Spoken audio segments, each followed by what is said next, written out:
Of Chatham House, and I'm delighted to welcome you to this discussion this evening with the President of Syria, Ahmed al Sharaa. He's going to be speaking in Arabic with translations through the headphones, and we have, because of the logistics, if I can put it that way, of arriving at this point, we have about half an hour. We are, I should say, developing a considerable stream of work on Syria at Chatham House as a key area supported by the Open Society Foundations and by the Asfaris Foundation. A very brief introduction. The President was born in Saudi Arabia to a Syrian family, grew up in Damascus. He became de facto leader of Syria's transition following the overthrow of the previous regime in December 2024. He has served as President of Syria since his formal appointment in late January 2025. Before that, he was for many years the leader of Hayat Tahrir al-Sham, an Islamist armed group that played a leading role in fighting and deposing the Assad regime. Its origins were linked to al-Qaeda, and he had years earlier joined al-Qaeda in Iraq. In September, Germany. Welcome to Chatham House. Thank you for your time. Let me ask you whether you've had a successful meeting in the UK and whether the UK will be opening its embassy in Damascus soon.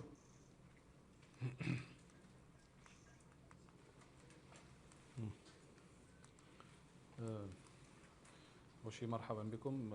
وجوهكم شوي شاحبة من الانتظار ربما، فشوي خليكم فرفشة أكثر يعني. نعتذر على التأخير طبعا. بداية بالتأكيد احنا بعد وصولنا إلى دمشق ببضعة أيام كان استقبلنا أول وفد أتى من المملكة المتحدة، وكان وفد تمهيدي إن صح التعبير، ثم بعد ذلك زارنا وزير خارجية أيضا بعدها ببضعة أشهر وتفاهمنا تناقشنا في وقت على المملكة المتحدة. We received a delegation from the UK. It was an introductory delegation, as it were. Then we were visited by the Foreign Secretary after a few months. We discussed the situation in Syria, the past and the future, and then we implemented the procedures directly as we have done with many of the countries. Britain has contributed to supporting Syria to lift the sanctions, and of course the relationship continues. The different meetings that we have conducted in the UK will enhance trust, and we will be full ready on the diplomatic level, on the embassy level, and others.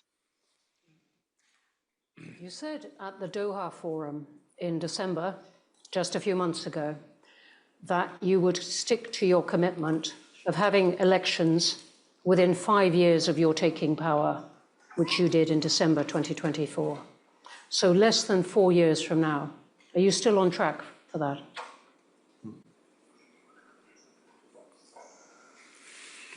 في خلل شوي بالترجمة فما لو يعيد المترجم. He's saying there's some sort of confusion in the interpreting, so can you please repeat so that I repeat the interpretation? Are you still on track to have elections within 5 years of when you took power?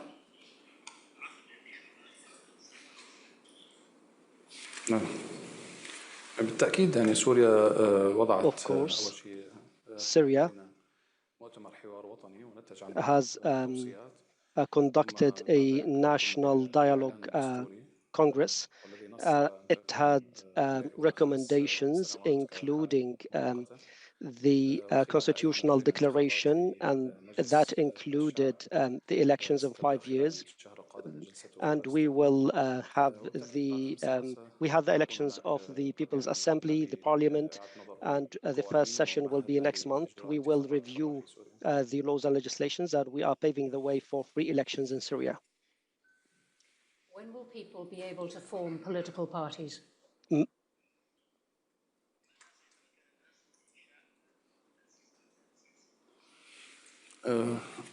بما أنه الدستور أبطل العمل فيه as بعد إعلان the دستوري constitution is not applicable after the constitutional declaration. The People's Assembly will establish commissions that will redraft the constitution, including legislations for political parties, where we will have the infrastructure for the elections that will help. You're often asked about what reassurance you can give that the government will not bring Islamist social norms to the whole country. And people point to concerns like people detained for breaking their fast during Ramadan, or an alcohol ban in Damascus, though it was overturned. What measures are you putting in place to make sure that administration is not used to restrict people's personal freedoms?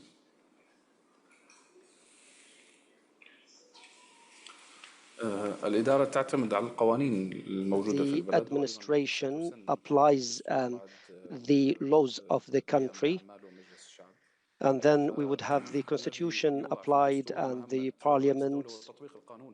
And the mission of the president is to apply the laws rather than impose them on people. Let me ask you about your mission to unite Syria. The US has recently backed you in the movement of your armed forces against the Kurdish forces in the northeast. Sorry, can you repeat? Let me ask you about your mission to unite Syria and about the Kurds in particular. The US has backed you and your armed forces moved against the Kurdish forces recently. Are you now going to bring Kurdish fighters inside the army?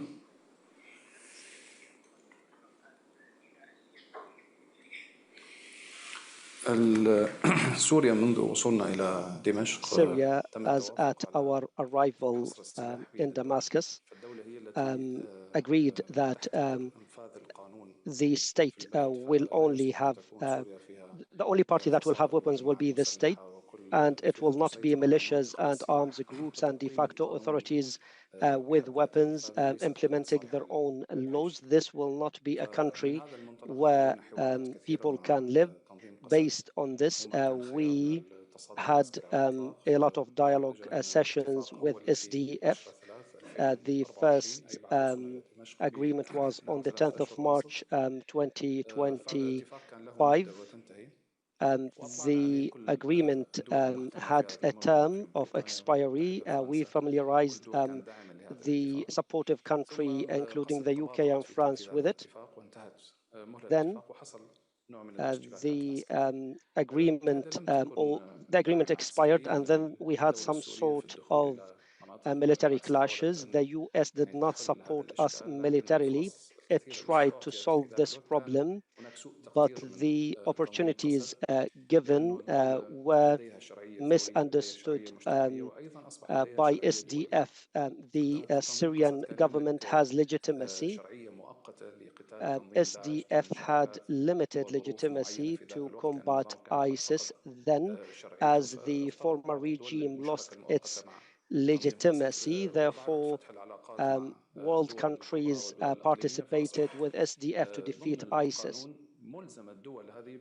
But now those countries by law have to cooperate with the state that is recognized by the UN. Based on these procedures, we had a choice that we presented to the US so that they do not leave their allies. Therefore, we suggested that we merge SDF with the Syrian army.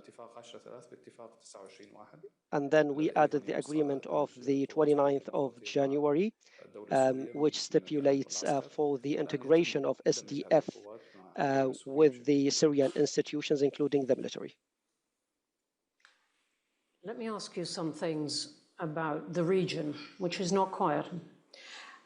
What would you like the outcome of the conflict between the US and Iran to be?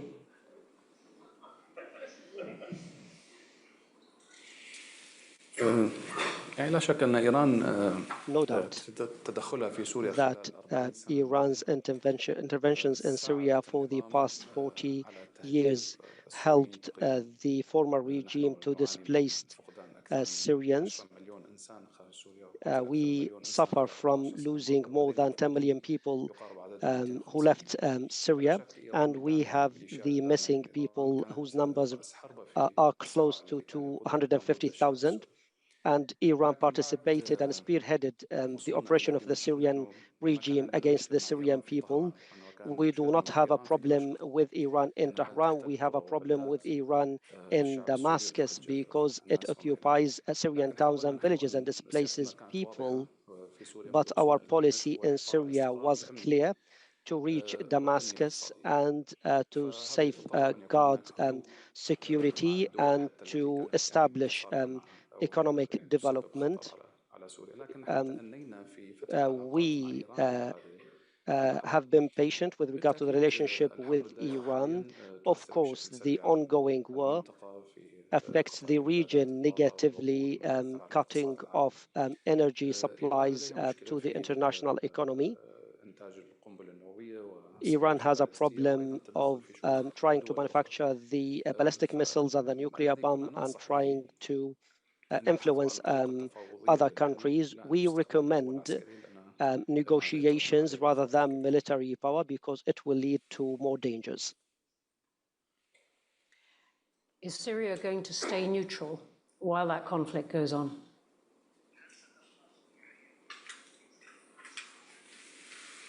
بالتأكيد ما لم تتعرض سوريا إلى استهدافات مباشرة من أي جهة unless Syria is targeted by any party, Syria will remain outside any conflict. We had enough war. We paid a large bill. We are not ready for another war experience. Those who have been in war know the value of peace. We are trying to support the Syrian economy, work on reconstruction, receive the refugees who were displaced from Syria, and then transform Syria into an economic location, utilizing its strategic geopolitical location in the region. We want Syria to have ideal relationships with the entire region, with Lebanon, Iraq, Turkey, Saudi Arabia, and world powers like the UK, France, Germany, and the US. I think that Syria is qualified to start a strategic relationship network. No one is ready to be involved in war, and we will not be in it unless we are subject to aggression and we have no diplomatic solution. There's one country in the region you didn't mention, and that is Israel. There were a lot of reports last summer that you were having direct talks with them. What would it take for you to normalize relations with Israel?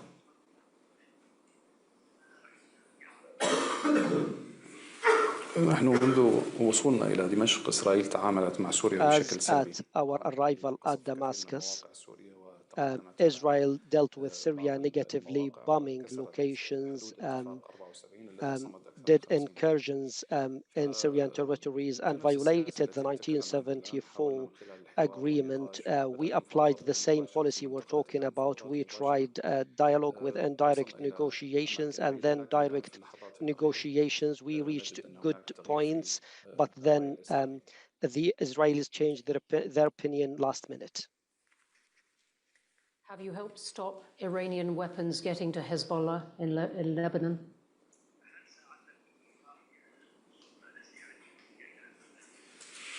من واجب الدولة السورية أن تحمي حدودها. It is the duty of the Syrian state to protect its borders. No state would accept open borders and smuggling of weapons, because if weapons are smuggled, other things would be passed with it. We paid a price for the intervention of Hezbollah in Syria for 14 years. It participated effectively with the Syrian regime in killing the Syrian people. Despite this, when we arrived at Damascus, we applied policies that do not harm the situation in Lebanon. We were keen that the conflict is not spilled over to Lebanon, but we want to protect our borders, and our duty is to prevent the smuggling of weapons and other things. I'm going to take that as yes. What about Russia? You did visit the White House last year, but you visited the Kremlin a month earlier. Are you going to keep the Russian military bases open in Syria? Can you repeat the last part of the question, please? Are you going to keep the Russian military bases in Syria open?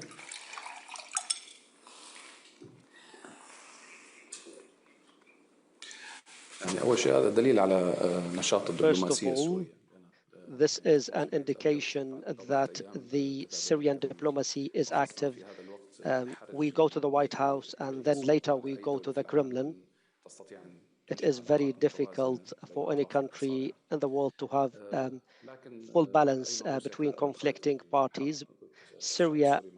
Russia as well was involved in the war against the Syrian people. There are historical relations and other links between Russia and Syria in the past. We tried to de-escalate with the Russians. Amongst tens of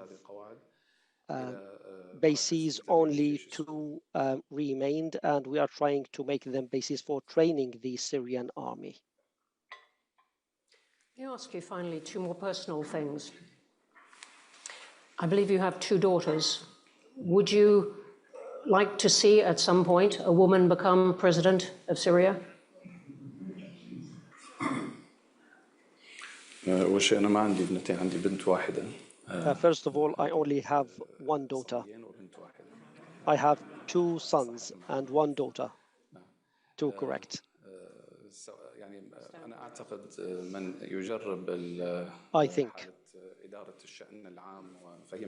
anyone who would be involved in public affairs realizes it is a big responsibility. I do not wish this on my children.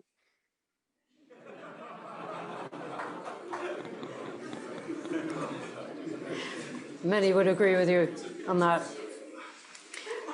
And finally, you've talked at some length, very openly, about the many years when you fought for Al Qaeda and related groups.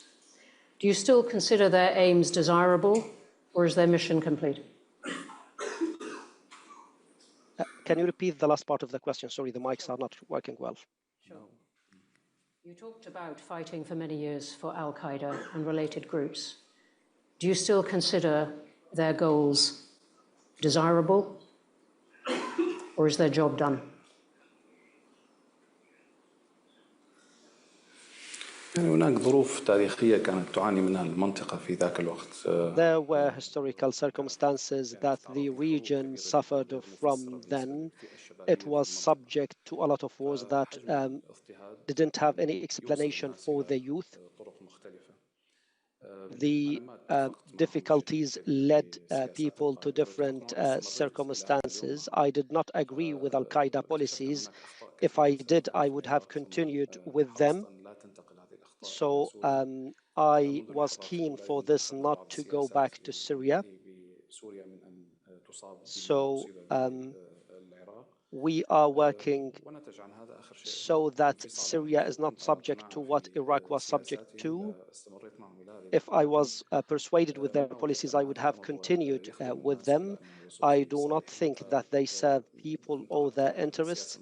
Therefore, I moved into a different policy.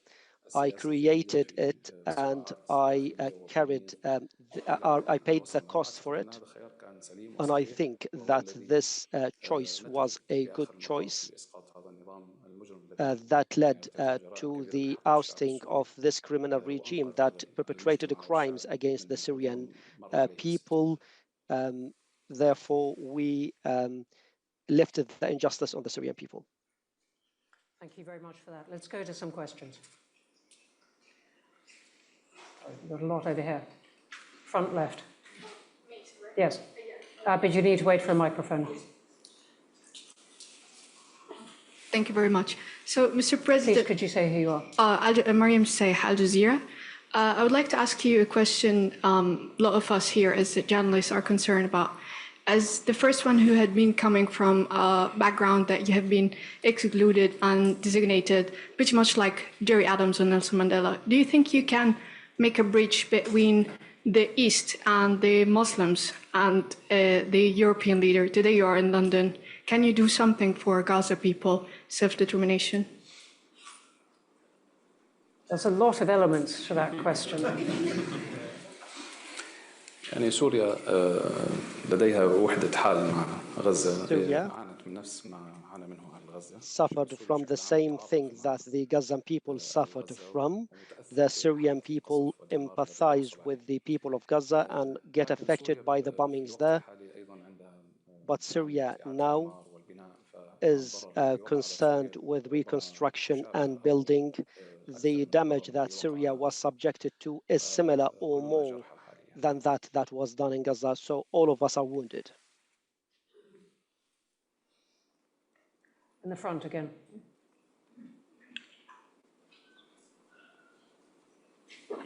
Thank you. I am Aysu from Turkish news agency Anadolu. Mr. President, Israel's expansionist moves continue across the region, with recent strikes already hitting... Can you speak clearly, please? Syrian soils. The mics are not working well. Can you please? Are you concerned that Syria could be a direct target after Iran? Also, have you had any contact with the Iranian sides since the beginning of the war? Thank you. Okay, the question is, could Syria be a direct target of Iran? And has Syria had direct contact with Iran since this started?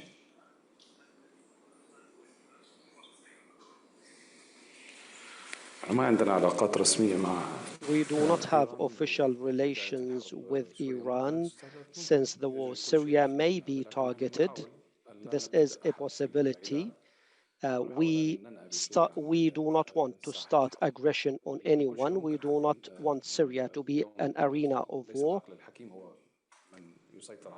But unfortunately today, things are not governed by wise minds.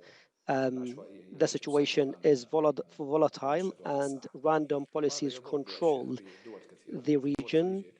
This harmed a lot of countries, including GCC countries. Therefore,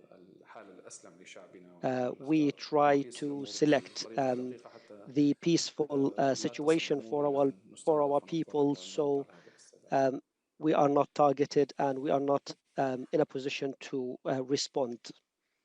Thank you. Gentleman right in the middle. Please signal to me. I will try and get in. We've got a few minutes. Just a few. Right in the middle. Yep. Right. Mohammed al humanitarian activist. Mohammed al Can I speak it in Arabic? Can I say it in Arabic? No. Right. Well, if you keep it really brief. Yeah, all right.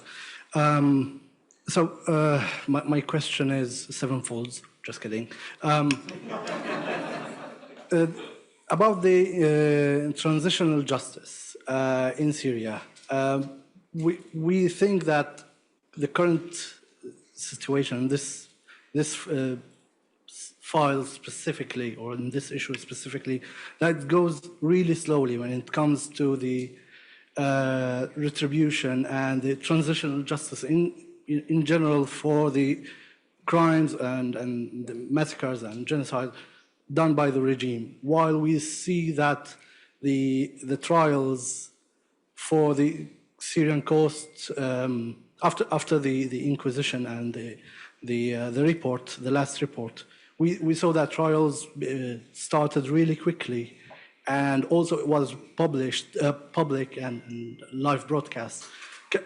Can you confirm that actually transitional justice in Syria for the Syrian people for what the regime has done for many years, with all the evidence that we have, it is still a priority with all funding and resources? Thank you. Thank you very much for the question. بالنسبة للأعداء الانتقالية بالتأكيد As سوريا for transitional justice, of course, Syria, as at the beginning, is concerned about this. But as this is justice, it needs to be regulated by law so that it is not only transitional or retaliatory, because it threatens civil peace. Therefore, we should have a clear legal reference for trials against people so that there is no retaliation. In addition, a large number of people committed crimes across the past 14 years, making it very difficult for any country in the world to hold accountable tens of thousands or hundreds of thousands. Therefore,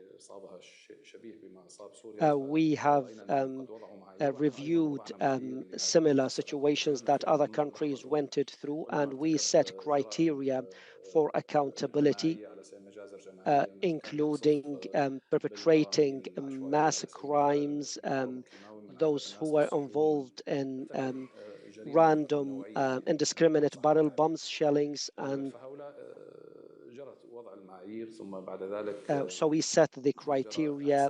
Then we had statistics, or we counted the wanted, so that things are not left loose.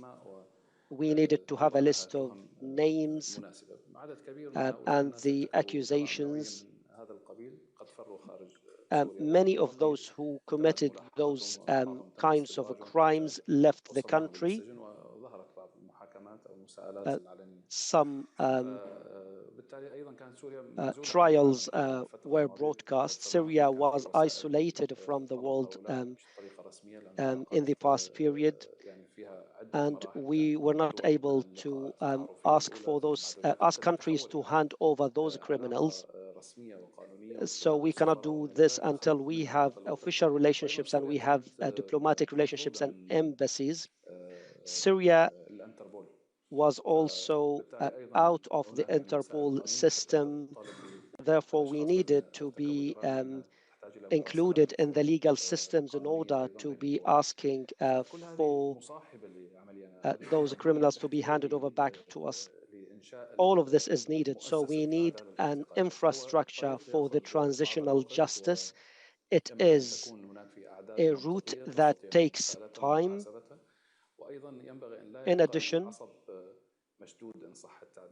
we should not remain tense, as it were, using headlines that would spread fear amongst communities where members would think they are wanted. We are those who were subject to this injustice. We lost our loved ones. I'm not saying this while I was comfortable. I was under the hammer, as it were. Therefore, I feel the pain of the people who suffered from those crimes. But if you have been served injustice, you are not allowed to serve injustice to others, including those who perpetrated it. There are a lot of hands up, and I have a firm promise to the President's people that we're going to stop with that. Now, let me just say, a lot of questions online from Syrians, some of them saying I'm young Syrians, living outside Syria, saying, what can I do to help? So let me ask you, finally, you said yesterday in Germany that you're going to try and get 80% of the Syrians who moved to Germany, 800,000 people, to go home in 3 years. How are you going to do this? الحقيقة تصريح شوية يعني فيه مبالغة نوعا ما. This statement is somewhat exaggerated. I did not say this. It was said by others, by the Chancellor. He said that. The return of the refugees is directly linked to the reconstruction of Syria. European countries received the refugees, and we thank them for this. We should not do this by just sending people in airplanes to go back. They may want to leave again. This process must be managed well. The generosity of those countries must not be treated negatively. Refugees have a right to return voluntarily and with dignity. We have passed a lot of stages in this, starting with the ousting or the toppling of the Syrian regime, which opened the door for the Syrian refugees to return. Last year, we have received more than 1.3 million to Syria. Some returned voluntarily to their destroyed villages and towns. Second, the spirit of belonging came back to the Syrian people. We have to rebuild the country, create jobs for people. The situation with which the Syrian people left to the destination countries have changed because those people started new lives. They have started families, they have children, they have commitments. So it's not easy for them to start their life from zero, and this needs to be managed logically. Therefore, we want to solve this through reconstruction and investment and inviting big businesses and companies to Syria. We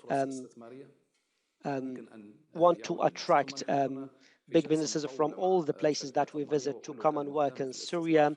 We had business discussions with the German companies, and we invited them, and we told them that we look at the Syrian refugees in Germany as an opportunity for Syria because they have learned the way of work of the Western companies, and when those companies invest in Syria and start business in Syria, they would have a priority of employing those people. If we have those right circumstances, I would guarantee then that 80% of the people would return to their country, to Syria. Thank you for that. And on that, I'm afraid we are going to have to stop. There's a forest of hands up. Thank you for those questions. Thank you enormously for your patience. Thank you to the President's team. And thank you to everyone, including outside, who made the security possible. It has not been the easiest of logistics, but we're very glad that everyone stayed with us. Thank you, Mr. President. Thank you.